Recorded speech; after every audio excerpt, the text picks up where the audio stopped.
Hi all, welcome back to my recipe videos. ഇന്ന് ഞാൻ വന്നിട്ടുള്ളത് ഹോം മെയ്ഡ് ചീസ് സ്ലൈസിൻ്റെ റെസിപ്പി ആയിട്ടാണ്. കുട്ടികൾക്ക് ബ്രെഡിൽ ടോസ്റ്റ് ചെയ്തെടുക്കാനും ബർഗർ, സാൻഡ്വിച്ച് അതെല്ലാം ഉണ്ടാക്കുമ്പോൾ യൂസ് ചെയ്യുന്നതാണല്ലോ ചീസ് സ്ലൈസ്.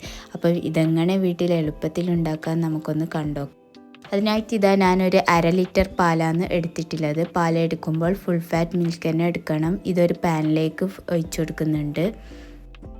പാല് ഒന്ന് ചൂടാക്കാൻ വെക്കണം. പാല് തിളച്ച് വരേണ്ട ആവശ്യമൊന്നുമില്ല. കൈകൊണ്ട് തൊട്ടുനോക്കുമ്പോൾ സഹിക്കാൻ പറ്റുന്ന ചൂടാകുമ്പോൾ ഇത് ഫ്ലെയിം ഓഫ് ആക്കി വെക്കുക. ഇനി ഞാനിതാ ഈ പാല് ഫ്ലെയിം ഓഫ് ആക്കിയിട്ട് ഇങ്ങോട്ടേക്ക് മാറ്റി വെച്ചിട്ടുണ്ട്. ഇതിലേക്ക് 2 ടേബിൾ സ്പൂൺ വിനേഗറാണ് വേണ്ടത്. ആദ്യം 1 ടേബിൾ സ്പൂൺ ഒഴിച്ചിട്ട് ഒന്ന് മിക്സ് ചെയ്ത് കൊടുക്കുക. അപ്പം തന്നെ പാല് പിരിഞ്ഞ് വരാൻ തുടങ്ങും. എന്നിട്ട് ബാക്കി 1 ടേബിൾ സ്പൂണും കൂടി ഒഴിച്ചിട്ട് നല്ലോണം ഒന്ന് മിക്സ് ചെയ്തെടുക്കുക. പാല് പിരിഞ്ഞ് വരുന്നത് വരെ ഇങ്ങനെ മിക്സ് ചെയ്തുകൊണ്ടിരിക്കുക. ഇങ്ങനെ മിക്സ് ചെയ്തുകൊണ്ടിരിക്കുമ്പം പാല് നല്ലോണം പിരിഞ്ഞ് വരും. ഇപ്പം പാല് നല്ലോണം പിരിഞ്ഞ് വന്നിട്ടുണ്ട്. ഇനി നമുക്കിതൊന്ന് സ്ട്രെയിനറിലോ കോട്ടൺ തുണിയിലോ വെച്ചിട്ട് ഒന്ന് അരിച്ചെടുക്കണം. അതിനായിട്ട് ഒരു ബൗൾ എടുത്തിട്ടുണ്ട്. ഇനി ഒരു സ്ട്രെയിനർ വെച്ചിട്ടാണ് ഞാൻ അരിച്ചെടുക്കുന്നത്. ഇപ്പോൾ ഇത് നല്ലോണം അരിച്ചെടുക്കുന്നുണ്ട്. ഈ വാട്ടർ ഇതിൽ നിന്നും സെപ്പറേറ്റ് ചെയ്തെടുക്കണം. അരിച്ചെടുത്തതിന് ശേഷം ഒന്നിങ്ങനെ ജസ്റ്റ് ഒന്ന് പ്രസ് ചെയ്ത് എടുക്കണം. ഇതിലുള്ള വെള്ളമെല്ലാം ഒന്ന് പോകാനും വേണ്ടിയിട്ടാണ് ഇങ്ങനെ ചെയ്യുന്നത്. ഇപ്പം ഈ വെള്ളമെല്ലാം പോയിട്ട് ഞാൻ ഈ അരിച്ചെടുത്ത മിക്സ് ഒരു മിക്സിൻ്റെ ജാറിലേക്ക് ഇടുന്നുണ്ട്. ഇതിലേക്ക് 3 ടേബിൾ സ്പൂൺ വാട്ടർ ഇട്ടിട്ട് നല്ലോണം ഒന്ന് അടിച്ചെടുക്കണം. അപ്പം ഞാൻ നല്ലോണം അടിച്ചെടുത്തിട്ട് വന്നിട്ടുണ്ട്. നല്ല സ്മൂത്ത് പേസ്റ്റായിട്ട് തന്നെ അടിച്ചെടുക്കണം.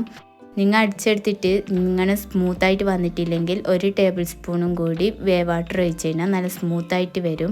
ഇപ്പം കൈകൊണ്ട് തൊട്ട് നോക്കുമ്പം നല്ലോണം സ്മൂത്തായിട്ട് വന്നിട്ടുണ്ട്. ഇനി ഇതിലേക്ക് 1 കപ്പ് പാലാണ് വേണ്ടത്. ഒരു ബൗളിലേക്ക് ഞാൻ 1 ടേബിൾ സ്പൂൺ ജെലാറ്റിൻ ഒഴിക്കുന്നുണ്ട്. ഈ ഒരു കപ്പിൽ നിന്നും കുറച്ച് പാലൊഴിച്ചിട്ട് ജെലാറ്റിൻ ഒന്ന് സോക്ക് ചെയ്യാൻ വെക്കുന്നുണ്ട്. നല്ലോണം ഈ പാലും ജെലാറ്റിനും നല്ലോണം മിക്സ് ചെയ്തിട്ട് അവിടെ സോക്ക് ചെയ്യാൻ മാറ്റി വെക്കുക. ഇനി ഈ ബാക്കി വന്ന പാല് ഈ മിക്സിൻ്റെ ജാറിലേക്ക് ഒഴിച്ചെടുത്തിട്ട് ഒന്ന് മിക്സ് ചെയ്ത് എടുക്കണം. അപ്പോൾ നമുക്ക് ഈ പാൽ ഒഴിച്ചെടുത്തിട്ട് ഒന്ന് അടിച്ചെടുത്തിട്ട് വരാം. ഇതെല്ലാം ഒന്ന് മിക്സായി വരാനും വേണ്ടിയിട്ടാണ് ഇങ്ങനെ ചെയ്യുന്നത്. ഇനി ഈ അടിച്ചെടുത്ത മിക്സ് ഒരു പാനിലേക്ക് ഒഴിച്ചെടുക്കുക. ഇതിലേക്ക് നേരത്തെ സോക്ക് ചെയ്ത് വെച്ച ജെലാറ്റിനും 1 ടേബിൾ സ്പൂൺ ബട്ടറും 1/4 ടീസ്പൂൺ ഉപ്പും ഇട്ടെടുക്കുക. അൺസാൾട്ടഡ് ബട്ടർ ആണെങ്കിൽ മാത്രം ഉപ്പിട്ടെടുത്താൽ മതി. ഉപ്പിട്ടെടുക്കുമ്പം നമുക്കിതൊരു 3 ആഴ്ച വരെയെങ്കിലും ഫ്രിഡ്ജിൽ സൂക്ഷിച്ച് വെക്കാൻ കഴിയും. ഇതിലേക്ക് ഒരു നുള്ളു മഞ്ഞൾപ്പൊടി ഇട്ടെടുക്കുക. മഞ്ഞൾപ്പൊടി അധികം ആവേണ്ട, കാരണം അതിൻ്റെ കളർ ഓവർ യെല്ലോ ആവും. ചീസിൻ്റെ ജസ്റ്റ് ഒരു കളർ കിട്ടാനും വേണ്ടിയിട്ടാണ് മഞ്ഞൾപ്പൊടി ഇട്ടെടുക്കുന്നത്. ഇതെല്ലാം ഇട്ടിട്ട് ഒന്ന് മിക്സ് ചെയ്തെടുക്കുക. ഇനി നമുക്കിതൊന്ന് അടുപ്പത്തേക്ക് മാറ്റി വെക്കാം.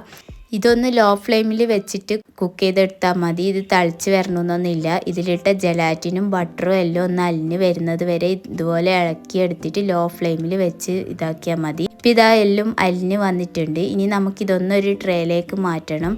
ഒരു ട്രേ എടുത്തിട്ട് അതിലേക്ക് നല്ലോണം ബട്ടർ പുരട്ടി കൊടുക്കണം. ഇനി ഇതിലേക്ക് നമ്മൾ തയ്യാറാക്കിയെടുത്ത ആ മിക്സ് ഇതിലേക്ക് ഒഴിച്ചെടുക്കുക. ഈ മിക്സ് ഒഴിച്ചെടുക്കുമ്പം ഭയങ്കരം തിന്നായിട്ട് ഒഴിച്ചെടുക്കാണ്ടിരിക്കാൻ നോക്കുക. തിന്നായി കഴിഞ്ഞാൽ ഇത് എടുക്കാൻ കുറച്ച് പണിയായിരിക്കും. അതുപോലെ ഭയങ്കരം കട്ടിയുമായിട്ട് ഒഴിച്ചെടുക്കാണ്ടിരിക്കുക. ചീസിൻ്റെ ആ ഒരു സൈസിൽ വേണം ഒഴിച്ചെടുക്കാൻ. ഇപ്പം ഞാൻ വേറൊരു ട്രേയും കൂടി എടുത്തിട്ടുണ്ട്. അതിലൊഴിച്ചിട്ട് കുറച്ചും കൂടി ബാക്കിയുണ്ട്. ഇതുപോലെ ബട്ടർ ഒഴിച്ചിട്ട് ബാക്കി വന്ന ആ മിക്സും കൂടി ഇതിലേക്ക് ഒഴിച്ചെടുക്കുന്നുണ്ട്. ഇനി ഇത് ഇവിടെ ചൂടാറുന്നത് വരെ മാറ്റി വെക്കുക. ചൂടാറിയതിന് ശേഷം 1 മണിക്കൂർ മുതൽ 2 മണിക്കൂർ വരെ ഫ്രിഡ്ജിൽ വെച്ചിട്ട് ഇതൊന്ന് സെറ്റാകാൻ വെക്കുക. ഫ്രീസറിൽ വെക്കേണ്ട ആവശ്യമില്ല, ഫ്രിഡ്ജിൽ തന്നെ വെച്ചാൽ മതി. എനിക്കിത് 1 മണിക്കൂർ ആകുമ്പം തന്നെ ഇത് സെറ്റായി വന്നിട്ടുണ്ട്. ഇപ്പം ഞാൻ 1 മണിക്കൂറിന് ശേഷം ഫ്രിഡ്ജിൽ നിന്നും എടുത്തിട്ടുണ്ട്. നല്ല സെറ്റായിട്ട് തന്നെ വന്നിട്ടുണ്ട്. 1 മണിക്കൂർ കൊണ്ട് തന്നെ എനിക്ക് സെറ്റായി വന്നിട്ടുണ്ട്. ഇനി നമുക്കിതൊന്നൊരു കത്തി വെച്ചിട്ട് ആ ചീസിൻ്റെ ഒരു സൈസിലെ സ്ക്വയർ ഷേപ്പ്, ആ ഒരു സ്ക്വയർ ഷേപ്പിലൊന്ന് കട്ട് ചെയ്തെടുക്കുക. ഇങ്ങനെ ഉണ്ടാക്കുമ്പോൾ കുറച്ചധികം തന്നെ ചീസ് നമുക്ക് കിട്ടുന്നുണ്ട് ഒരു പാക്കറ്റ് പാലിൽ നിന്നും. അപ്പോൾ 2 ട്രേയിലും ഇതും ഞാൻ ഇതുപോലെ കട്ട് ചെയ്തെടുക്കുന്നുണ്ട്. ഇങ്ങനെ കട്ട് ചെയ്തതിന് ശേഷം നമുക്ക് ഓരോ ചീസായിട്ടും ഇതിൽ നിന്നും സെപ്പറേറ്റ് ചെയ്തെടുക്കുക. ചീസ് ഇങ്ങനെ എടുക്കുമ്പം സൂക്ഷിക്കണം, പൊട്ടിപ്പോകാതെ മെല്ലെ വേണം എടുക്കാൻ. അപ്പോൾ ഇതുപോലെ എല്ലാ സൈഡും ഒന്നിങ്ങനെ ആക്കിയതിന് ശേഷം ഈ ചീസ് ഇതിൽ നിന്നും എടുക്കുക. ഞാനിപ്പോൾ ഇതിൽ നിന്നും ഒന്നെടുത്തിട്ടുണ്ട്. കറക്റ്റ് നമ്മൾ ഷോപ്പിൽ നിന്ന് വാങ്ങുന്ന അതേ ഒരു ചീസ് പോലെ തന്നെ കാണുമ്പോൾ തന്നെ നിങ്ങൾക്ക് മനസ്സിലാവുന്നില്ല. ആ ചീസിൻ്റെ ആ ഒരു ഷൈനിങ്ങും എല്ലാം ഉണ്ട്. ഇനി ഞാനിതൊന്ന് നിങ്ങൾക്ക് ബ്രെഡിൽ ടോസ്റ്റ് ചെയ്ത് കാണിച്ചു തരാം. ആദ്യം ഒരു ബ്രെഡ് എടുത്തിട്ട് അതിൻ്റെ മേലിൽ ചീസ് വെച്ചിട്ട് വീണ്ടും ഒരു ബ്രെഡ് വെച്ചിട്ട് കവർ ചെയ്യുന്നുണ്ട്. ഇനി ഇതൊരു പാനിൽ വെച്ചിട്ട് ടോസ്റ്റ് ചെയ്യണം. ഒരു പാന് ചൂടാക്കിയതിന് ശേഷം അതിൽ കുറച്ച് ബട്ടർ ഇട്ടിട്ട് ഇതൊന്ന് ടോസ്റ്റ് ചെയ്യാൻ വെക്കാം. ഇനി ഈ മേൽഭാഗം കൂടി കുറച്ച് ബട്ടറാക്കി കൊടുക്കുക. അടിഭാഗം ടോസ്റ്റായി വന്നാൽ ഇതൊന്ന് അടിമറിച്ചിട്ടിട്ട് മറ്റേ സൈഡും ടോസ്റ്റ് ആകുന്നത് വരെ വെയിറ്റ് ചെയ്യുക. രണ്ട് സൈഡും ടോസ്റ്റ് ആയി കഴിഞ്ഞാൽ ഫ്ലെയിം ഓഫ് ആക്കുക. അപ്പോൾ ഇതാ നമ്മളെ ബ്രെഡ് ടോസ്റ്റ് ഇവിടെ റെഡി ആയിട്ടുണ്ട്.